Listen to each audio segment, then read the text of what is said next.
Friends, कैसे हैं आप लोग। मेरा नाम Hariom Gupta. Welcome to H G all information. तो आई होप आप लोग अच्छे होंगे।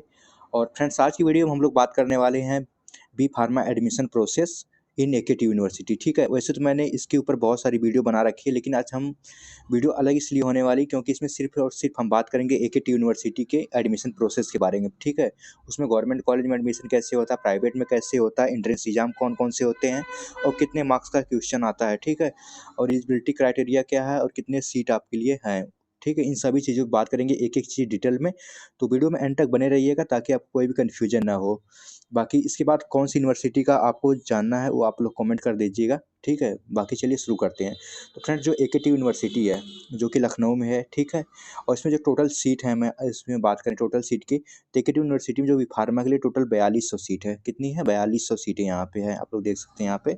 और उसमें भी जो छठी सीटें जैसे जनरल कैटेगरी के लिए यहाँ पे 2520 हैं। ठीक है, ओबीसी के लिए 840 सीटें हैं और एससी के लिए 420 हैं और एसटी के लिए 420 सीटें हैं। ठीक है, ये चीज़ आप लोग देख लीजिएगा। 42 सीट तो टोटल है, लेकिन इसके अंदर जो सीटें हैं ये डिफरेंट डिफरेंट कैटेगरी के लिए हैं। बाकी गवर्नमेंट सीटें और प्राइवेट की भी हम आगे बात करेंगे। और रिजर्वेशन, यहाँ पे फ्रेंड्स रिजर्वेशन की बात करें तो फिर जो सीटें कुछ रिजर्व होती हैं, जैसे आपके लिए एससी के लिए 21% रिजर्व है। ठीक है, एसटी के लिए 2% रिजर्व है और ओबीसी के लिए 27% रिजर्व है। ठीक है, और यहाँ पे फ्रेंड फिजिकली हैंडीकैप वगैरह जिनके है उनके लिए और 3% लोगों के लिए है और फ्रीडम फाइटर्स के लिए यहाँ पे 2% सीटें रिजर्व हैं। ठीक है, और मेन सबसे यहाँ पे 20% सीटें क्या हैं? गर्ल्स के लिए हैं। ठीक है, तो यहाँ पे लड़कियों के लिए 20% सीटें यहाँ पे रिजर्व होती हैं।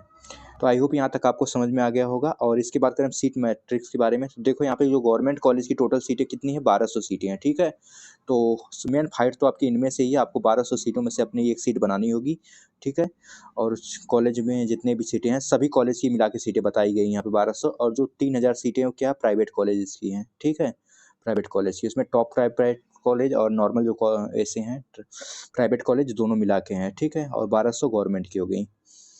तो नेक्स्ट हम चलते हैं यहाँ पे कॉलेज वाइज सीट डिस्ट्रीब्यूशन की बात करें। जैसे एग्जांपल के लिए हम ले लेते हैं, जैसे यहाँ पे आईटीआई लखनऊ के लिए यहाँ पे 120 सीटें हैं। फिर केआईटी के लिए यहाँ पे आप 120 सीटें हैं। फिर एबीईएस इंजीनियरिंग कॉलेज के लिए 120 सीटें हैं। ठीक है, फिर अजय कुमार गार्ग इंजीनियरिंग कॉलेज में 120 सीटें बी फार्मा के लिए। ठीक है, ये सब एग्जाम्पल के लिए हैं, वैसे तो बहुत 800 से 900 कॉलेज हैं टोटल एक यूनिवर्सिटी से अफिलिएटेड। ठीक है, और यहाँ एलिजिबिलिटी क्राइटेरिया की बात करें फ्रेंड्स, तो मतलब इनके एडमिशन लेने के लिए इस यूनिवर्सिटी में या इससे अफिलिएटेड कॉलेज में आपको एडमिशन लेना है तो आपकी एलिजिबिलिटी क्या होनी चाहिए। तो स्टेप 1 यहाँ पे सबसे पहले फ्रेंड्स आपकी एज 17 प्लस होनी चाहिए, 17 साल कम से कम हो जानी चाहिए। ठीक है, मिनिमम एज। और यहाँ पे क्वालिफिकेशन आपका क्या होना चाहिए? आपका 10th और 12th कंप्लीट होना चाहिए विथ कितने आपको, और उसमें आपके जो सब्जेक्ट हैं 12th में आपके फिजिक्स, केमिस्ट्री, बायोलॉजी और मैथमेटिक्स में से बायो या मैथमेटिक्स में से कोई एक होना चाहिए, पीसीबी या पीसीएम। ठीक है, अगर आपका आर्ट है या कॉमर्स है तो आपका नहीं यहाँ पे हो पाएगा, आपको फिजिक्स केमिस्ट्री बायो या फिजिक्स केमिस्ट्री मैथ होना चाहिए।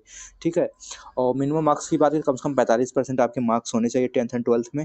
और जो एसटी एससी के हैं उनको 40% कम से कम उनके होने चाहिए। ठीक है, यहाँ तक आपको समझ में आ गया होगा। और नेक्स्ट हम बात करें एंट्रेंस एग्जाम, तो कौन कौन से एंट्रेंस एग्जाम देके हम एग्जाम में मतलब कि हम एक यूनिवर्सिटी में एडमिशन ले सकते हैं। तो देखो इसमें मेनली अब तो एक ही एग्जाम हो रहा है जिसका नाम है CUET, common university entrance test, जो कि एनटीए कंडक्ट करवाता है। ठीक है, एनटीए जो कि नीट वगैरह का भी एग्जाम कंडक्ट करवाता है, वही इसको कॉमन यूनिवर्सिटी एंट्रेंस टेस्ट को कंडक्ट करवाता है। और पहले यूपीडब्ल्यूएससी अलग अलग एंट्रेंस एग्जाम होते थे, लेकिन अब चेंज हो गया है। ठीक है, 2022 से सब चेंज हो गया है। और यहाँ पे बात करें फ्रेंड्स, जो एंट्रेंस एग्जाम में आप कौन कौन सब्जेक्ट होते हैं, वो होते हैं आपके फिजिक्स, केमिस्ट्री, बायोलॉजी या आप मैथमेटिक्स। ठीक है, अगर आपका मैथ है तो आपको फिजिक्स केमिस्ट्री मैथ का एग्जाम देना होगा, और अगर आपका फिजिक्स केमिस्ट्री बायो तो बायो का एग्जाम देना होगा। ठीक है, तो आपको यही सबसे मेन टॉपिक है, जब आप अपना फॉर्म फिल करेंगे तो अपना सब्जेक्ट यहीं पे चूज कर लेंगे, क्योंकि उसमें आपको मिलेगा और भी सब्जेक्ट मिलेंगे सीयूटी में, जैसे कि आपके जनरल टेस्ट हो गए और भी इसके अलावा जो कॉमर्स के सब्जेक्ट हो गए, अकाउंटेंसी, आपको सब नहीं सेलेक्ट करने। आपको एडमिशन लेने से पहले आपको देखना होगा कि हमारी यूनिवर्सिटी ने, अगर किसी और यूनिवर्सिटी में ले रहे हैं तो वहाँ उसका डोमेन सब्जेक्ट अलग होगा, जरूरी नहीं कि आपका यही हो, इसके अलावा और भी सब्जेक्ट हो देगा। लेकिन अगर आप एक ही यूनिवर्सिटी में एडमिशन लेना चाहते हैं तो आपको मेनली इन्हीं तीन सब्जेक्ट में से आपको सेलेक्ट करना होगा। ठीक है, इसके अलावा आपको नहीं सेलेक्ट करना है। बहुत से स्टूडेंट वहाँ पे गलती कर देते हो, बहुत सारे सब्जेक्ट सेलेक्ट कर देते हैं, उसका नंबर काउंट नहीं होता है। ठीक है, जो आपको पूछा जाए वही आपको सेलेक्ट करना है। ठीक है, जो यूनिवर्सिटी ने मांगा है जो सब्जेक्ट, उसी से आपकी काउंसलिंग होगी। और एग्ज़ाम पैटर्न की बात करें फ्रेंड्स, तो देखो मेरे टाइम पे तो एग्ज़ाम के क्वेश्चन थोड़े कम आते थे, करीब 40-45 थे, लेकिन अब क्वेश्चन शायद बढ़ गए, यहाँ पे 50 हो गए हैं, ठीक है टोटल। तो 3 सब्जेक्ट की हम बात करें, फिजिक्स, केमिस्ट्री, बायो, और फिजिक्स, केमिस्ट्री, मैथ, तीनों को मिलाया था हमें 150 क्वेश्चन हो रहे हैं, ठीक है। यहाँ पे तक समझ में आ गया होगा। और इसकी बात करें, अब इनको करने के लिए आपको कितने-कितने मिनट आपको मिलेंगे, टोटल आपको 180 मिनट मिलेंगे, मतलब कि 50 क्वेश्चन आपको 60 मिनट में कर लेने हैं, ठीक है। 1 घंटे में आपको कितने क्वेश्चन करने हैं, 50 क्वेश्चन कर लेने हैं। तो टाइम देख रहे हो कितना कम है। और टोटल यहाँ पे मार्क्स की बात करें तो यहाँ पे 750 मार्क्स का होता है, क्योंकि अगर एक क्वेश्चन 5 नंबर का होता है तो आप यहाँ पे मल्टीप्लाई कर दो, तो टोटल 750 मार्क्स का हो जाता है, ठीक है। यहाँ पे एक क्वेश्चन 5 मिनट। और माइनस मार्किंग की बात करें फ्रेंड्स, तो होती है -1 मार्किंग होती है। अगर आपका पहला सही है और दूसरा गलत हो जा रहा है, तो पहले में से 1 नंबर माइनस कर लिया जाएगा, ठीक है। तो यहाँ पे आपको थोड़ा सा माइनस मार्किंग को ध्यान में रखकर टिक करना पड़ेगा। बाकी आगे मैं इसके बारे में बताऊँगा आपको कैसे करना है एग्ज़ाम को हैंडल, ठीक है। बाकी अभी आप लोग तैयारी करो। मैंने वीडियो जो भी अपलोड कर रहा हूँ इस टाइम पे आप लोग उसको देखते चलो। जो प्रीवियस ईयर के मैंने अपलोड कर दिए हैं मेनली सीयूटी के लिए, उसको तो आप लोग पक्का मत छोड़ना, ठीक है, क्योंकि वो टोटली एकदम एनसीईआरटी और उसके एग्जाम पेपर्स का निचोड़ है। बाकी जो मैं इसमें कर रहा हूँ इसको आप लोग देखते चलिए और भी वीडियो जाती रहेंगी, ठीक है। तो फ्रेंड्स आई होप आपको कोई भी कन्फ्यूजन वगैरह नहीं हुआ होगा, ठीक है। इसको आपको समझने में काफ़ी हेल्पफुल मिला होगा, क्योंकि बहुत सारे कमेंट आ रहे हैं सर केवल एकेट यूनिवर्सिटी के बारे में बताइए, अदर यूनिवर्सिटी के लिए नहीं। तो देखो एकेट यूनिवर्सिटी के बारे में जो जो चीज़ें थी मैंने ऑलरेडी पूरा बता दिया। अगर इसके बाद भी कोई कन्फ्यूजन हो तो आप लोग कमेंट कर सकते हैं, ठीक है। और अगली यूनिवर्सिटी किसके बारे में बताएं बी फार्मा के लिए आप लोग कमेंट कीजिएगा, क्योंकि ट्रिपल एमईटी भी है, इसके अलावा और भी यूनिवर्सिटी हैं जो कि बी फार्मा कोर्स करवाती हैं, उन सभी चीज़ों के बारे में भी हम बता देंगे, ठीक है।